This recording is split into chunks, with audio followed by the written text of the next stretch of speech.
নাবালিকা ধর্ষণের চেষ্টায় গ্রেপ্তার প্রতিবেশী যুবক। এমন কোনো ঘটনা ঘটেনি, যুবককে ফাঁসানো হয়েছে, মত যুবকের পরিবারের। ফাঁসি দেওয়ার বিধাননগর এলাকায় এই ঘটনায় ছড়িয়েছে চাঞ্চল্য।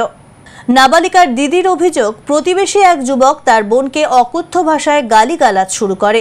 এরপরেই হাত ধরে টেনে নিয়ে গিয়ে জঙ্গলে জোরপূর্বক ধর্ষণ করার চেষ্টা চালায়। বোনের চিৎকার শুনে পরিবারের লোকেরা ঘটনাস্থলে ছুটে গেলে প্রতিবেশী যুবকটি সেখান থেকে পালিয়ে যায়।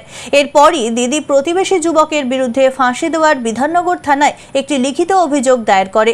পুলিশ অভিযোগ পেয়ে যুবককে গ্রেফতার করেছে। তবে সম্পূর্ণ মিথ্যে অভিযোগ দিয়ে প্রতিবেশী যুবককে ফাঁসানো হয়েছে এমনটাই অভিযোগ করছেন অভিযুক্তের পরিবারের লোকেরা। অভিযুক্তের ছোট ভাই জানান, রবিবার পারিবারিক ঝগড়ার মাঝে ওই নাবালিকা এসে পড়ায় তাকে হাত ধরে টেনে সরিয়ে দেওয়া হয়েছিল। সমস্ত ঘটনাটি দুপক্ষের সামনেই ঘটেছে, এমনকি গ্রামবাসীরাও উপস্থিত ছিলেন সেখানে। পুলিশ সমস্ত ঘটনার তদন্ত শুরু করেছে। ধৃতকে সোমবার শিলিগুড়ি মহকুমা আদালতে পাঠানো হয়েছে।